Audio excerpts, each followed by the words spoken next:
الأنبياء والمرسلين وعلى آله وصحبه أجمعين أما بعد. Ma'asyiral hadirin wal hadirat jamaah salat subuh Masjid At-Taqwa yang insyaallah dirahmati Allah Subhanahu wa taala. Alhamdulillah wa syukrulillah.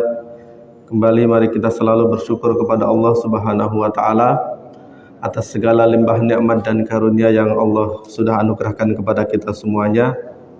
Pagi hari ini kita semuanya masih diberikan nikmat iman, nikmat Islam, nikmat sehat wal afiat, nikmat taufik, sehingga kita bisa hadir di rumahnya Allah Subhanahu wa taala ini.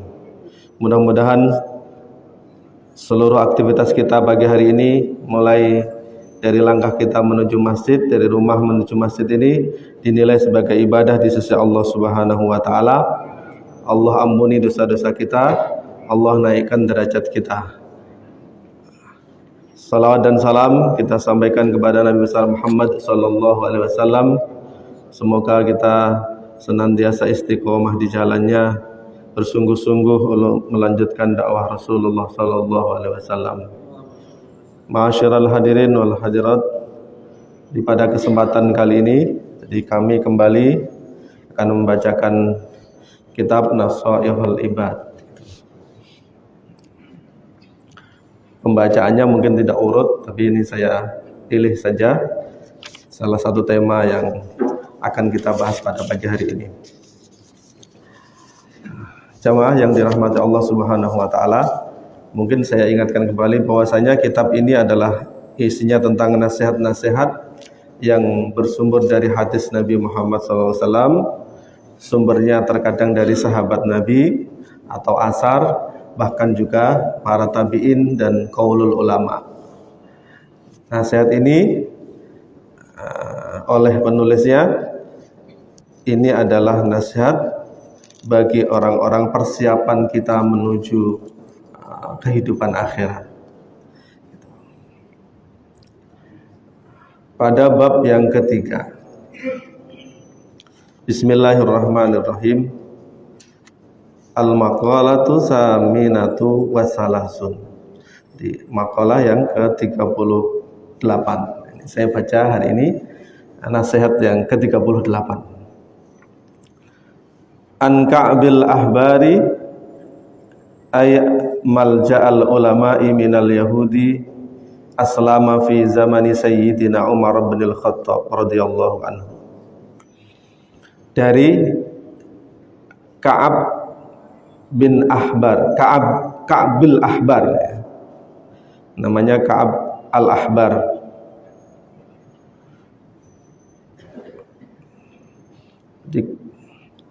Malja'al ulama'i minal yahudi. Jadi beliau ini adalah tempat rujukannya ulama dari orang-orang Yahudi.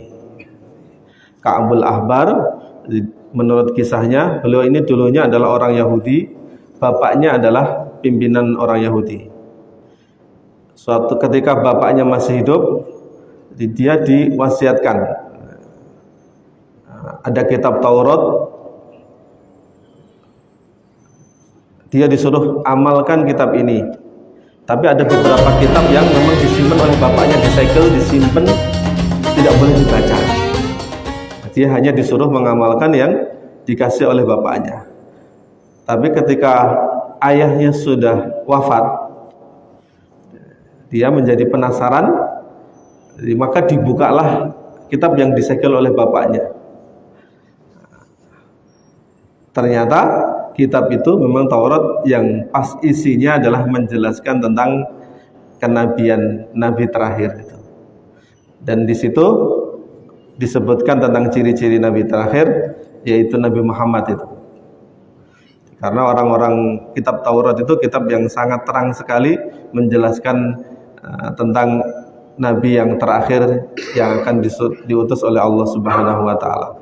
Bahkan saking jelasnya itu seperti kenalnya mereka, seperti kalau membaca kitab Taurat tentang Nabi terakhir itu seperti mengenal anaknya sendiri. Alladzina atainahumul kitaba ya'rifunahu kama ya'rifuna abna'ahum. Jadi mereka pasti kalau membaca kitab Taurat tentang kisah Nabi itu, kisah Nabi terakhir itu, pasti dia akan jelas ketika melihat orangnya, akan jelas seperti dia melihat anaknya sendiri, nggak bakalan keliru. Ternyata ciri-cirinya sama persis seperti yang ada pada diri Nabi Muhammad SAW. Nah, pada zaman itu, jadi Nabi sudah wafat. Adanya pada masa Umar bin Khattab. Maka Ka'bul Ahbar ini disebut dengan namanya ulama tabi'in. Jadi orang yang hidup ketika Nabi sudah wafat tapi masih ketemu dengan sahabat-sahabat Nabi. Maka Ka'bul Ahbar ini termasuk para tabi'in yang banyak meriwayatkan hadis juga. Akhirnya menjadi tadinya pimpinan orang Yahudi, begitu tahu kitab Taurat yang benar, yang disembunyikan oleh banyak pimpinan-pimpinan Yahudi, ulamanya pada semasanya, ketika ia baca maka ia berubah menjadi pengen masuk Islam. Akhirnya menjadi masuk Islam dan dari kalangan tabi'in, dan beliau termasuk menjadi ulama rujukan, ulama hadis, ulama yang meriwayatkan hadis-hadis Nabi Muhammad. Ini ditulis di kitab ini. Ka'bul Ahbar ini memberikan nasihat. Al-husunu lil mu'minina minasyaitani salasun. Benteng bagi orang-orang yang beriman dari syaitan itu ada 3.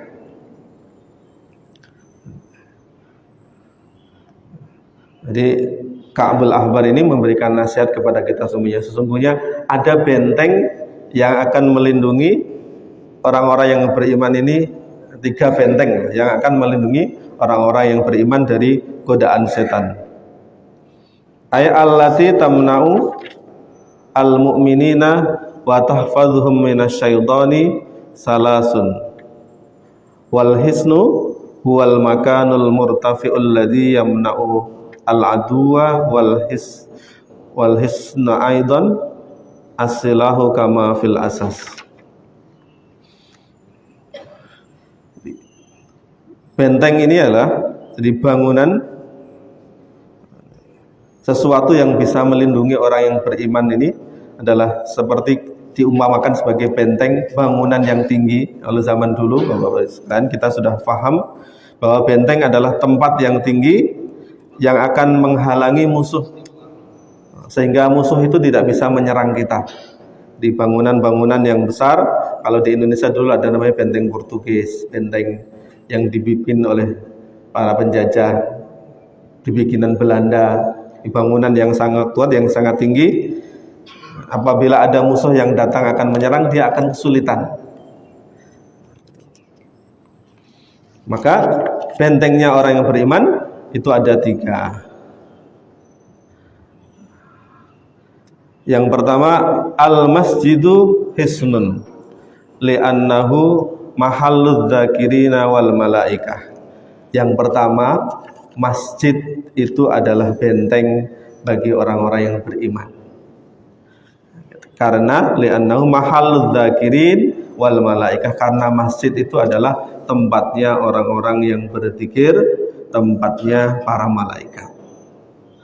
Ini jamaah sekalian, jadi masjid, kalau kita ini adalah masjid at-taqwa, ini adalah bentengnya orang-orang yang beriman. Jadi banyak sekali hadis-hadis yang menjelaskan tentang keutamaan masjid. Al-masjidu baitu kulli mu'minin. Masjid itu ya rumahnya orang-orang yang beriman. Ini benteng kita Bapak Ibu semuanya, yang akan menghalangi kita dari godaan-godaan setan. Siapa yang ada di dalam masjid, insya Allah dia akan terbentengi dirinya dari godaan-godaan setan. Maka pesan Nabi itu, idza ra'aitumur rajula ya'tadu bil masajid fashhadu lahu bil iman.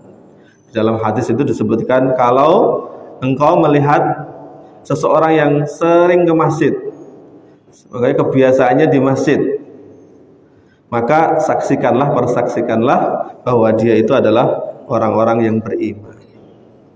Ini Bapak Ibu semuanya. Jadi kita sering melihat ada orang-orang yang datang ke masjid, yang jamaah di masjid, saksikan bahwa dia itu adalah orang-orang yang beriman. Jadi kita gampang ini membedakan Bapak Ibu, ini orang yang beriman atau enggak. Pokoknya kalau orang itu sering jamaah di masjid, berarti itu insya Allah orang yang beriman. Mudah-mudahan kita termasuk orang-orang yang dicatat oleh Allah Subhanahu Wa Taala, digolongkan orang-orang yang beriman. Lah bagaimana agar masjid ini menjadi benar-benar menjadi benteng bagi kita semuanya? Karena tidak semua orang yang masuk masjid terbentengi dari godaan setan ya Bapak Ibu semuanya. Ada yang ke masjid tapi cuma mampir ke WC, mampir ke toilet. Ya tidak menjadi benteng. Ada orang yang ke masjid, sering ke masjid nih, tapi tiba-tiba pulang dari masjid nyolong, ngambil sendal orang. Nggak hanya ngambil, tapi kalau nggak ada orang malah bahkan ngambil kotak amal. Ya Bapak Ibu semuanya. Karena boleh jadi orang-orang tersebut tidak menjaga ketika di masjid, tidak menjaga adab-adabnya di masjid. Jadi kalau kita ke masjid ya adabnya kita jaga, kita muliakan masjid. Ini Bapak Ibu semuanya. Adabnya itu ya memuliakan masjid. Pakaiannya yang rapi, yang menutup aurat, kemudian berwudu dalam kondisi suci. Kalau masuk masjid bahkan sholat tahiyatul masjid. Jadi, ini namanya adab-adabnya supaya masjid ini benar-benar menjadi benteng tadi, yang akan menjaga kita dari berbuat maksiat, tergelincir kepada godaan-godaan setan. Ini maka jamaah sekalian, mari kita semarakkan masjid ini, kita syiarkan, karena masjid tadi disebutkan juga di kitab ini tadi adz-dzakirin wal malaikah. Di sini itu tempatnya orang-orang berzikir dan tempatnya para malaikat. Maka orang-orang yang berada di masjid pasti didoakan malaikat, Bapak Ibu semuanya. Apalagi termasuk orang-orang yang berinfak, bersedekah.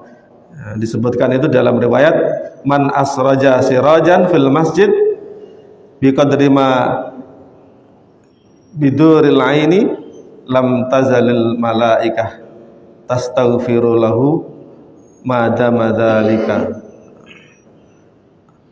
ad-dau fil masjid. Misalnya ini ada orang-orang yang menghidupkan lampu, berarti nyumbang lampu masjid meskipun sumbangannya lampunya kecil. Kalau ini ya sekecil, misal biqadri ma yaduru fil ain, meskipun hanya sekecil saja lampu, kalau kita lampu 5 watt, maka malaikat tidak akan pernah berhenti mendoakan orang yang memberikan penerangan di masjid itu sampai penerangan ini mati. Ini Bapak Ibu semuanya, ini fungsinya masjid. Karena tadi masjid itu tempatnya malaikat. Jadi orang-orang yang mau menyumbang masjid memberikan lampu, termasuk juga di riwayat yang lainnya itu disebutkan mambas atau hasiron. Jadi orang yang kalau sekarang yang menyumbang karpet, naruh sajadah, naruh karpet.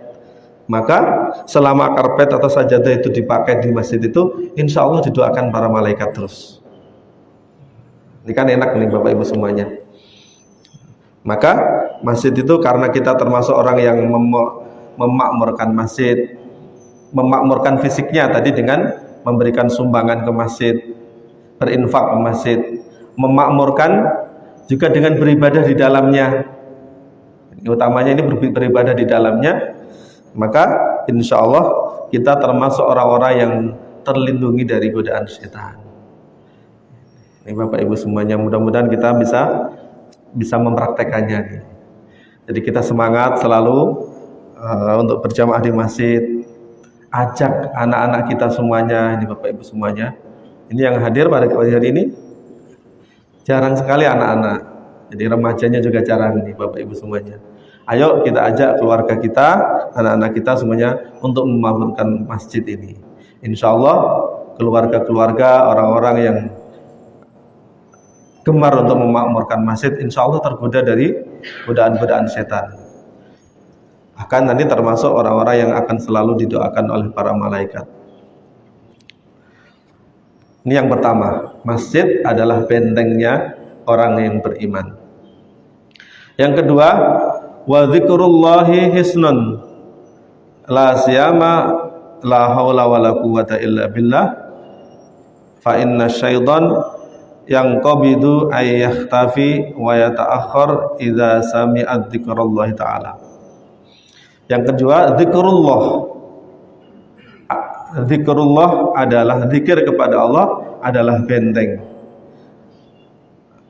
Apalagi ucapan kalimatnya, kalimat zikir la haula wala quwata illa billah.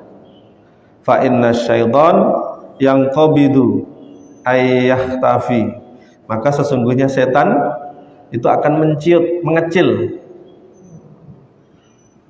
Wa yata'akhkhar idza sami'a dzikrullah, dan dia akan bersembunyi mundur ketika mendengar orang yang berzikir kepada Allah Ta'ala.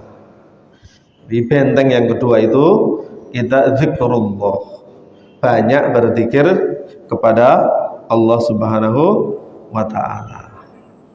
Di kitab ini, jadi muallifnya, pengarangnya Imam Nawawi Al-Qantani itu menyebutkan termasuk apalagi ucapannya itu adalah la haula wala quwata illa billah. Ini termasuk zikir yang baik. Ini yang dianjurkan ya. Semua zikir baik ini Bapak Ibu semuanya. Tapi di kitab ini dikutip satu zikir yang zikirnya adalah la haula wala quwata illa billah. Boleh jadi sering zikir ini jarang dipakai. Tidak banyak yang mau mengucapkannya. Insya Allah ini akan menjadi benteng bagi kita, tidak hanya benteng dari godaan setan, tapi juga benteng dari kesulitan, dari kecelakaan. Maka orang-orang yang mau pergi ke rumah ini kan kita diajari zikir bismillahirrahmanirrahim tawakkaltu 'alallah la haula wala quwata illa billah. Jadi siapa yang membaca doa kalau mau pergi keluar dari rumah, baca doa tadi, insya Allah Allah jaga. Tidak hanya jaga dari setan, mungkin juga dijaga dari kecelakaan, sehingga selamat bepergiannya. Maka kalau orang tersebut berzikir, setan itu jadi menciut, jadi kecil, jadi bahkan lari, sembunyi dari orang-orang yang mau berzikir kepada Allah Subhanahu wa Ta'ala. La haula wala quwata illa billahil aliyyil azim, disebutkan itu mangqala kulla yaumin la haula wala quwata illa billahil aliyyil azim mi'ata marrah lam yusibhu faqran abadan. Ini ada semangat ini Bapak Ibu semuanya. Siapa saja yang mengucapkan zikir la haula wala quwata illa billah 100 kali setiap hari, maka tidak akan menjadi fakir orang tersebut. Bapak Ibu pengen kaya kan? Pasti pengen kaya kan kita. Kebanyakan kita pengen kaya, hidupnya jauh dari kemiskinan. Syukur-syukur termasuk fakir jauh dari fakir ilmu. Maka siapa saja yang mendawamkan la haula wala quwata illa billah, maka insya Allah dia akan jauh dari kefakiran. Bahkan kalau punya hutang, banyak punya hutang, insya Allah banyak zikir ini Bapak Ibu semuanya. Insya Allah Allah akan berikan kemudahan kita bisa melunasi hutang. Di samping manfaat-manfaat lain yang tadi, kita akan dijauhkan dari godaan syaitan. Bapak Ibu yang dirahmati Allah Subhanahu wa Ta'ala, zikir boleh yang lain, kalimat yang lain. Jadi kita bisa memilih zikir mana yang cocok kira-kira, yang kira-kira enak melafadzkannya. Boleh dengan istighfar, perbanyak istighfar, astagfirullahaladzim. Boleh la ilaha illallah zikirnya. Jadi kita bisa pilih Bapak Ibu semuanya, jadikan salah satu kalimat zikir itu menjadi ya kebiasaan kita, modal kita. Disebutkan di beberapa hadis, afdhalul ibad, ibadah hamba yang paling mulia darajatun indallahi yaumal qiyamati adzakirunallaha katsira. Jadi nanti hamba manusia ini yang paling derajatnya paling tinggi, pangkatnya paling tinggi. Kalau tentara itu kan paling tinggi jenderalnya itu. Jadi nanti manusia di antara kita di sisi Allah Subhanahu wa taala juga beda-beda pangkatnya. Ada yang rendah, ada yang paling tinggi. Yang paling tinggi itulah yang banyak zikirnya kepada Allah Subhanahu wa taala. Maka kita disebutkan di hadis tersebut adzakirunallaha katsira. Walaupun bahasanya adzakirun, orang laki-laki yang berzikir, maksudnya berarti semuanya, termasuk termasuk ibu-ibu perempuan yang rajin berzikir, maka derajatnya dinilai di sisi Allah Subhanahu wa taala, tinggi di sisi Allah Subhanahu wa taala. Disebut adzakirunallaha katsira, disebut orang yang banyak zikirnya adalah termasuk salah satunya orang yang mengingat Allah setiap selesai sholat. Jadi kesempatan yang baik Bapak Ibu semuanya, siapa saja yang habis sholat 5 waktu, maka jangan langsung pergi assalamualaikum langsung kabur, tenang dulu, zikir. Jadi orang yang membiasakan diri zikir sehabis sholat itu termasuk golongannya adzakirunallaha katsira, orang yang banyak zikirnya. Kadang kan ada orang-orang yang tidak suka gitu, tidak senang kalau habis sholat dipimpin oleh imam zikir gitu. Padahal itu adalah sebenarnya mengajarkan dan mengamalkan sunnah Nabi. Habis sholat fardu itu banyak zikir. Nah, maka kita gunakan kesempatan itu, kadang zikirnya dipimpin oleh imam. Selain kalau masih kurang, kita bisa perbanyak lagi zikir, karena yang dipimpin oleh imam ya hanya beberapa kalimat zikir saja. Jadi kita boleh tambah sendiri. Maka orang-orang yang sehabis sholat 5 waktu banyak zikirnya, maka dia termasuk digolongkan orang-orang yang adzakirunallaha katsira, orang yang banyak zikirnya kepada Allah Subhanahu wa taala. Karena banyak zikir berarti derajatnya tinggi di sisi Allah Subhanahu wa taala. Ini jamaah yang dirahmati Allah Subhanahu wa taala. Jadi benteng yang kedua, banyak zikir. Yang ketiga, wa qiraatul Qur'ani hisnun. Benteng yang ketiga itu adalah membaca Al-Qur'an. La siyama ayatul kursi kama huwa mujarrad. Benteng yang ketiga itu banyak membaca Al-Qur'an.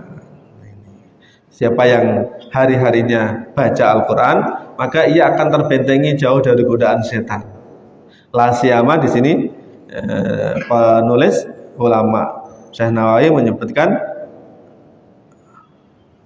terutama itu adalah baca ayat kursi. Ini Bapak Ibu semuanya. Jadi, kalaupun kita tidak bisa membaca Al-Quran secara banyak, ya yang dihafal, nah, utamanya ayat kursi. Kita sudah faham Bapak Ibu semuanya tentang keutamaan ayat kursi, banyak disebutkan oleh para ustadz, para ulama, pentingnya ayat kursi. Termasuk juga siapa saja ayat kursi ini tidak ada yang menghalangi seseorang untuk masuk surga kecuali kematian itu. Jadi orang yang terbiasa baca ayat kursi, maka insya Allah dia adalah ahlul jannah. Apalagi di sehabis sholat. Tadi imamnya Pak Haji Mastur tadi udah mimpin menyebutkan ayat kursi ya Bapak Haji. Terkadang imam kadang entah pertimbangan takut kelamaan jadi kan nggak baca. Tapi kita bisa baca sendiri Bapak Ibu semuanya. Dibaca Al-Quran minimal ayat kursi. Jadi, nah ini mangqara ayat al-kursi dubura kulli sholatin maktubatin lam yamnahu min dukhulil jannah illa ayyam. Ini tadi. Siapa yang baca Al-Qur'an setiap habis sholat fardu, maka tidak ada yang mencegah dia masuk surga kecuali ya kematian itu. Jadi kalau sudah meninggal berarti dia akan dimasukkan ke dalam surga. Ini Bapak Ibu semuanya, ini tentang zikir, tentang membaca Al-Qur'an. Lah, bagaimana supaya ini benar-benar zikir tadi menjadi benteng bagi kita? Bacaan Al-Quran ini termasuk menjadi benteng. Kita tahu Bapak Ibu semuanya, kalau tidak bisa bagaimana?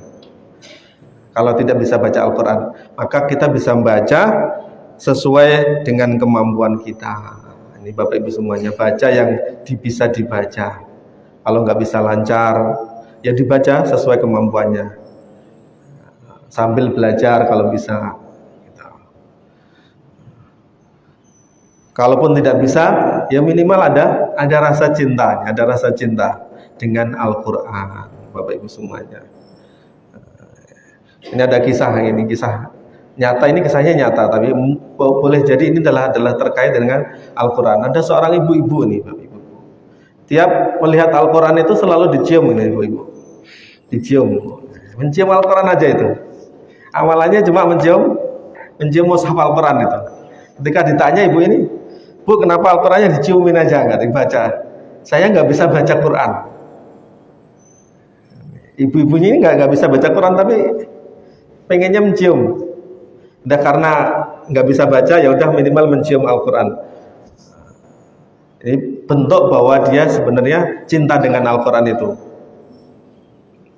Setelah, jadi ibu-ibu inilah orang yang biasa, amalannya biasa, bahkan tadi tidak bisa baca Quran, tapi seneng, dia sebenarnya seneng, pengen bisa baca tapi nggak bisa, sehingga perilakunya ya hanya menciumin mushaf Al-Quran. Ketika ibu-ibu ini wafat, selang beberapa tahun setelahnya, jadi ada orang yang menggali kubur ya. Ternyata dekat dengan kuburannya ibu ini. Itu Bapak Ibu semuanya, jenazahnya ibu ini masih utuh, kafannya masih seperti baru, padahal udah bertahun-tahun. Karena banyak yang menyaksikan, jadi masa hidupnya ibu ini memang nggak bisa terkenal, nggak bisa baca Quran, jadi amalannya cuma menciumin Al-Quran itu. Pengen bisa, boleh jadi ini Bapak Ibu, boleh jadi itu disebabkan karena cintanya kepada Al-Quran meskipun tidak bisa baca. Nah, bagi kita yang bisa ya amalannya, mari kita baca Al-Quran. Minimal tadi ayat kursi. Ini dipilih, ulama ini memilih ayat kursi. Ayat kursi adalah ayat yang familiar. Saya pikir semua Bapak Ibu semuanya insya Allah bisa menghafalkan ayat ini. Bahkan kita beberapa riwayat itu menyebutkan sahabat Nabi yang paling kaya, Abdurrahman bin Auf. Ini sehingga tadi kan disebutkan di hadis Nabi, orang yang baca, tapi tadi la haula ya. Insya Allah orang yang baca Al-Quran ayat kursi akan dijauhkan dari kesulitan duniawi. Orang yang paling kaya, sahabat Nabi yang paling kaya itu Abdurrahman bin Auf, setiap masuk rumah amalannya baca ayat kursi. Bahkan di pojok-pojok rumahnya dibacain. Kita bisa tiru ini Bapak Ibu semuanya, ini perilaku sahabat Nabi. Boleh kalau masuk rumah baca ayat kursi. Syukur-syukur ditambah 2 ayat terakhir, Amanar Rasul sama la yukallifullahu nafsan illa wus'aha itu. Masuk rumah dibaca. Insya Allah penghuninya akan dijaga dari godaan syaitan, karena itu adalah benteng kita. Bapak Ibu semuanya. Seringkali kalau di rumah tangga sering berantem, suami istri marah mulu, berantem. Boleh jadi itu digoda oleh setan, Bapak Ibu, keluarganya. Karena setan itu sangat senang kalau keluarga itu bercerai. Supaya kita jauh dari godaan setan tersebut, tidak mudah berantem, kalau masuk rumah baca ayat kursi. Insya Allah Allah akan jaga kita dari godaan setan, karena itulah benteng kita. Mudah-mudahan Bapak Ibu semuanya kita diberikan kemampuan oleh Allah Subhanahu wa taala, jadi bisa menjaga ini. Jadi benteng-benteng kita, sehingga kita termasuk orang-orang yang dekat dengan Allah Subhanahu wa taala, jauh dari godaan setan. Dirajin ke masjid, karena masjid adalah benteng kita, bentengnya orang yang beriman. Banyak berzikir dan baca Al-Quran. Ringan ya Bapak Ibu semuanya. Mudah-mudahan kita bisa amalkan. Dzikirnya minimal tadi la haula wala quwata illa billah. Dzikir yang lain boleh. Habis sholat jangan lupa zikir, baca Al-Quran. Nah, gitu. Insya Allah kita semuanya akan dijaga oleh Allah Subhanahu Wa Taala dari setan. Setan akan menciut, bahkan setan akan lari dari kita semuanya. Ini ya Bapak Ibu semuanya, mudah-mudahan bisa memberi pemahaman untuk kita semuanya. Tadi dikasih kesempatan untuk bertanya jawab. Bapak Ibu silakan. Ini saya baca satu saja, mudah-mudahan nanti kita lanjutkan dengan tanya jawab. Silakan Bapak Ibu kalau ada pertanyaan. Baik, terima kasih Pak atas pertanyaannya. Mudah-mudahan bisa saya jawab. Yang pertama, Bapak Ibu, hukumnya sholat berjamaah di masjid. Memang kalau kita mengikuti mazhab Syafi'i, hukumnya fardu kifayah. Memang jamaah sholat berjamaah itu hukumnya fardu kifayah. Jadi kalau sudah ada yang jamaah, maka ya sudah gugur kewajibannya di masjid. Jadi Imam Syafi'i memang pertimbangannya tidak mewajibkan, tidak fardu ain. Kalau andai kata sholat berjamaah di masjid itu fardu, maka ya akan sangat memberatkan. Jadi karena memang kita ada sebagian umat Islam yang aktivitasnya ada harus di jalanan, ada harus di ladang, di sawah, yang boleh jadi kadang tidak bisa berjamaah di masjid. Sehingga kalau itu menjadi kewajiban maka akan sangat memberatkan. Maka di pendapatnya Imam Syafi'i itu berjamaah di masjid itu memang fardu kifayah, sangat dianjurkan. Tapi kalau sudah ada di satu kampung ini sudah ada masjid, sudah ada yang jamaah, ya insya Allah tidak kena fardunya harus berjamaah tadi. Jadi bagi orang-orang yang punya kelonggaran tadi, bagus kalau punya komitmen, pokoknya saya sholatnya harus di masjid. Karena memang masjid ini dibangun ya agar untuk berjamaah tadi, agar dipakai untuk berjamaah. Kalau tidak ada komitmen dari umat Islamnya untuk mau datang ke masjid untuk berjamaah, ya nganggur masjidnya, sepi, nanti tidak ada syiarnya. Jadi sebaiknya memang ada komitmen dari kita, tapi bagi orang-orang yang memang tidak ada gangguan gitu.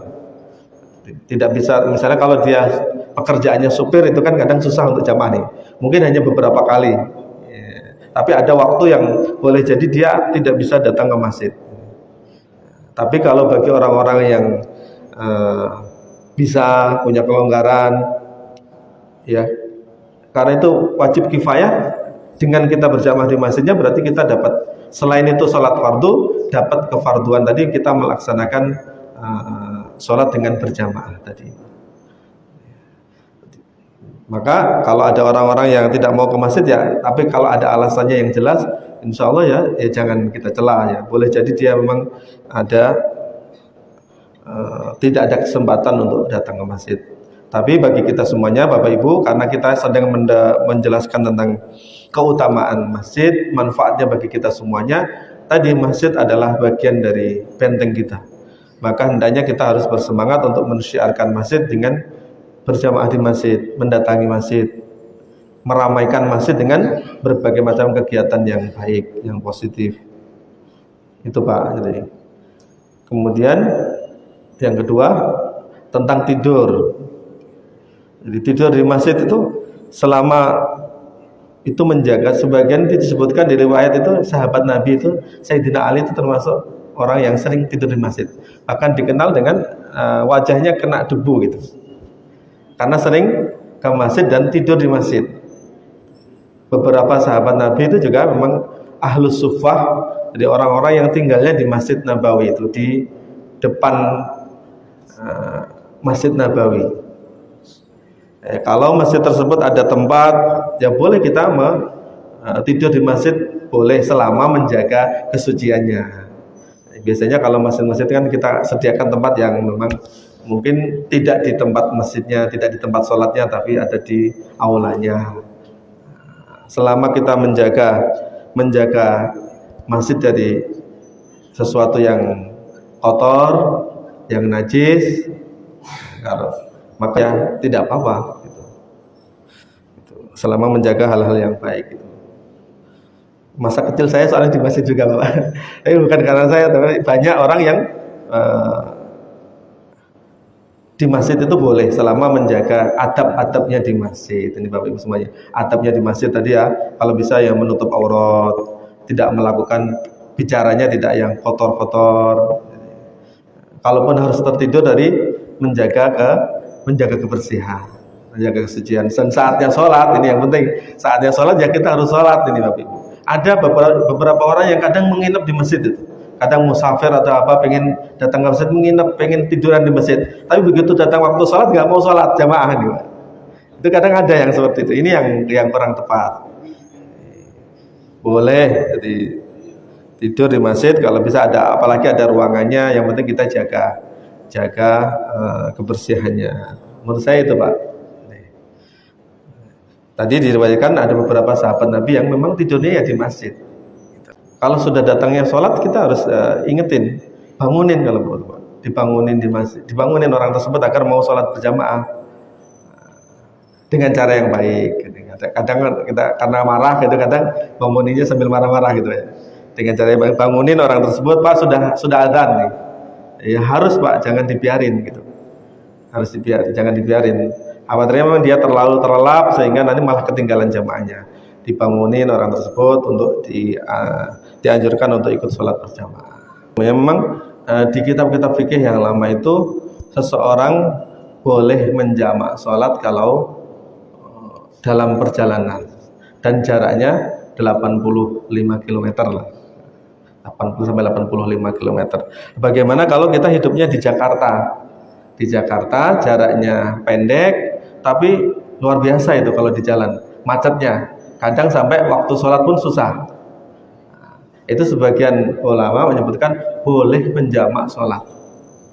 Jadi meskipun jaraknya tidak sampai 80 km.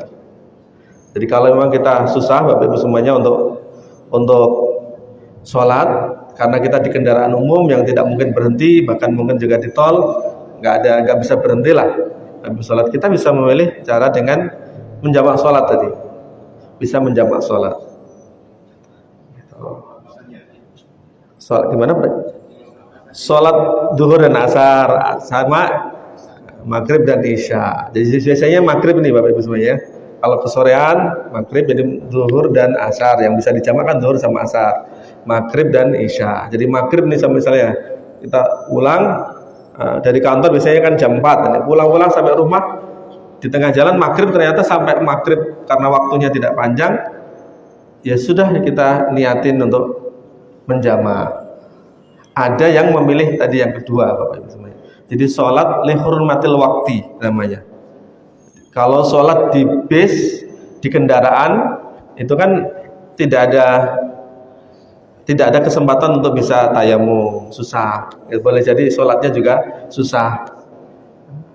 Apalagi yang mungkin di kereta atau apa yang dia harus berdesak-desakan. Ada yang memilih dengan cara sholat tapi lihurmatil wakti. Maghrib nih, pokoknya saya niat sholat maghrib. Namanya sholat tapi menghormati waktu. Sholatnya tidak sempurna. Ya mungkin tidak bisa tayamum, tidak bisa wudhu, tapi menghadapnya juga tidak bisa kemana-mana. Mungkin tidak ke kiblat. Kita sholat sebisanya, tapi kemudian nanti setelah sampai sholat diulang. Ada yang memilih itu sebagian ulama. Termasuk itu juga kalau perjalanan haji kadang dulu di pesawat katanya ada yang susah ya. Tapi sekarang kalau pesawat kayaknya perjalanan haji kayaknya bisa. Karena di pesawat itu ada yang memilih hormatil waktu ini. Karena di pesawat itu pasti bersih, nggak ada debu. Kadang memilih untuk lihurmatil waktu. Tapi kalau sekarang banyak pesawat yang di belakang itu ada tempat sholatnya bahkan. Wudhu itu bisa. Ini Bapak Ibu semuanya kita juga harus latihan wudhu nih Bapak Ibu. Wudhu itu sebenarnya bisa dengan air yang sedikit. Ini Bapak Ibu semuanya, wudhu itu sebenarnya cukup. Yang penting anggota wudhunya terbatas. Kita jadi nggak harus pakai tayamum. Sekarang ini kan kita bisa berwudhu tapi dengan hanya 1 gelas aqua kayak gini. Cukup berwudhu sedikit, kemudian wajah kita basahin sekali saja. Kemudian tangan, sedikit dari tangan membasuh tangan. Yang penting ini kelihatan basah ini Bapak Ibu semuanya.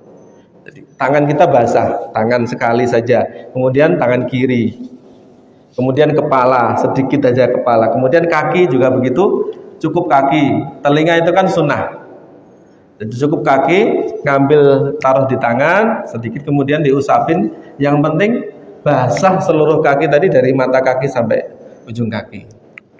Jadi jangan sampai kita terhalang untuk tidak sholat karena mungkin tadi di tempat yang susah tadi.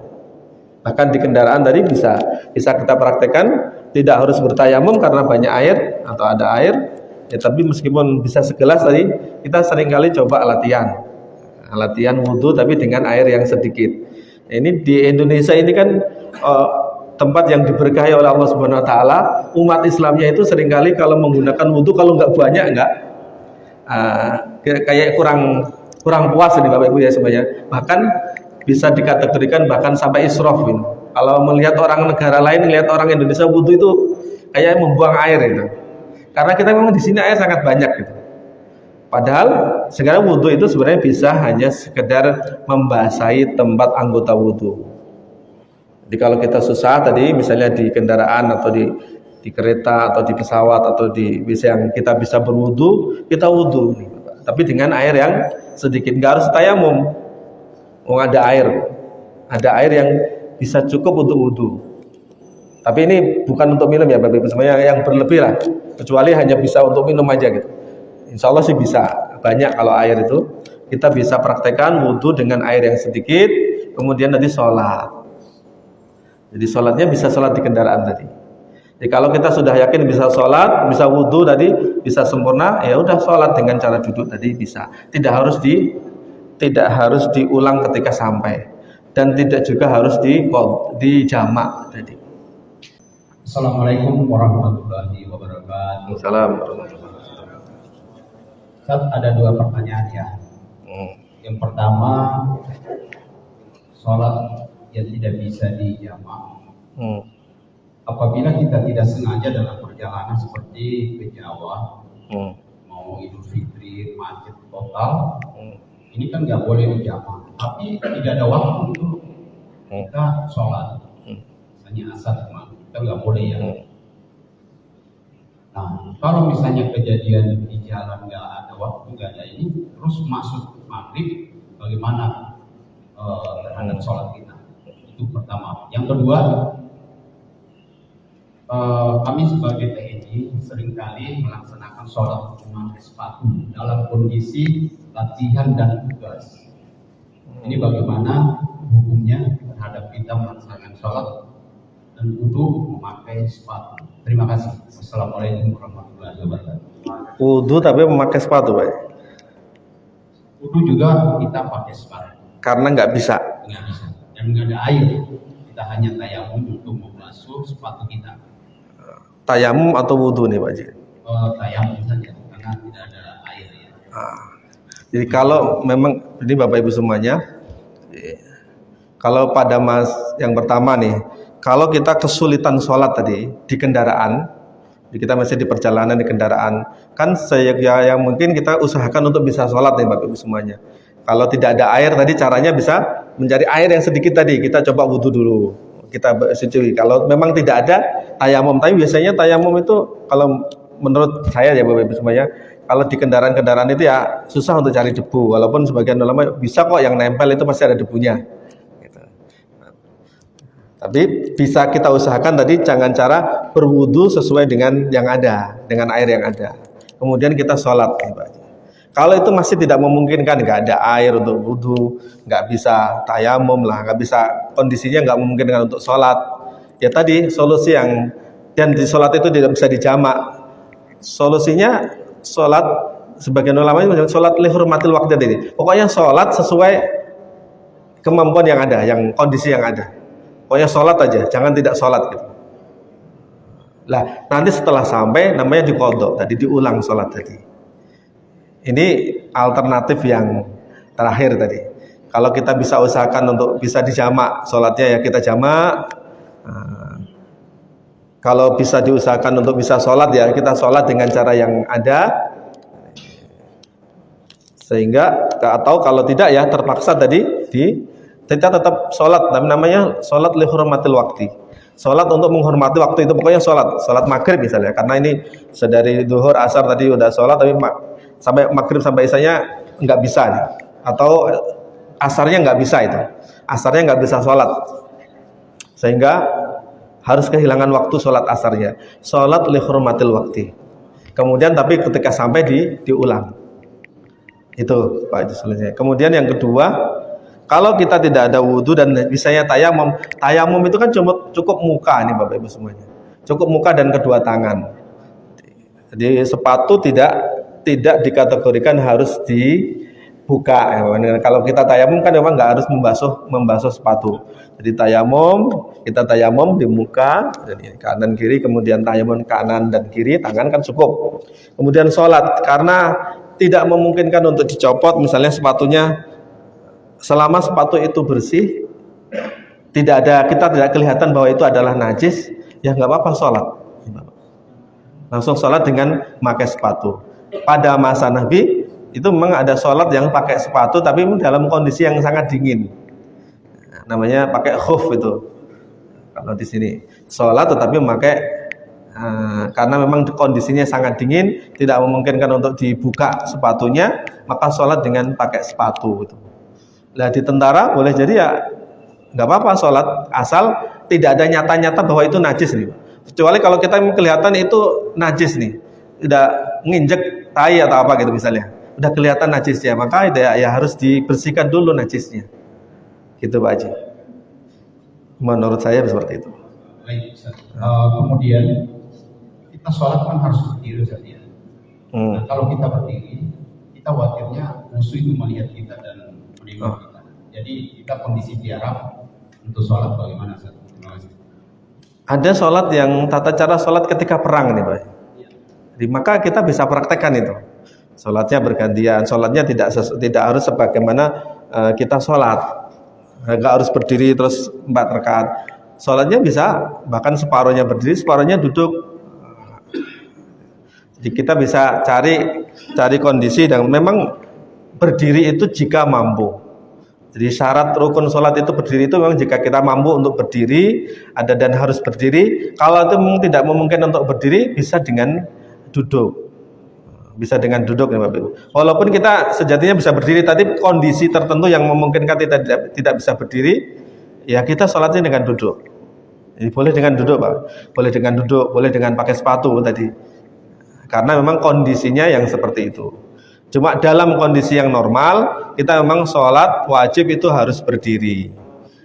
Sesuai dengan sebagaimana yang kita maklumi Bapak Ibu semuanya. Tapi kalau kondisi perang, kondisi yang tidak memungkinkan kita untuk seperti itu sholatnya, maka kita bisa mengikuti tata cara sholat dalam kondisi darurat. Bisa dengan duduk, bisa dengan bergantian. Nah, kalau zaman dulu bergantian sholatnya. Jadi sholat ada yang di depan, sholat dulu 2 rakaat, kemudian yang lain yang belakangnya menjaga. Cuma kondisi-kondisi memang hanya dialami orang-orang tertentu, dan mungkin tentara yang bertugas ya Bapak Ibu semuanya. Kayak misalnya yang di Papua gitu, yang bertugas di Papua itu kan bahaya itu kalau sholatnya berjamaah semuanya. Ya sholatnya bergantian atau menjaga, yang satu menjaga atau dengan cara yang tidak harus berdiri. Gitu Pak Haji. Terima kasih. Jadi Bapak Ibu semuanya, mudah-mudahan itu semuanya menjadi pemahaman untuk kita semuanya. Cukup ya Bapak Ibu. Cukup ya Bapak Ibu semuanya, mudah-mudahan kita bisa laksanakan apa yang disampaikan oleh para ulama ini, juga menjadi perhatian bagi kita semuanya. Kita jaga diri kita bentengi diri kita dengan cara tadi rajin ke masjid, jadi semangat untuk memakmurkan masjid. Nah, kegiatan di masjid kita ikuti sebagai bentuk bukti bahwa kita memang orang-orang yang beriman, dan insya Allah kita akan dijaga oleh Allah Subhanahu Wa Taala. Kita banyak zikir dan juga kita banyak baca Al-Quran. Insya Allah Allah akan berikan perlindungan untuk kita semuanya. Allah berikan kemudahan kita dalam hidup kita insya Allah. Amin ya rabbal alamin. Demikian Bapak Ibu semuanya, kurang lebihnya mohon maaf. Walafu minkum billahi taufiq wal hidayah. Wassalamualaikum warahmatullahi wabarakatuh.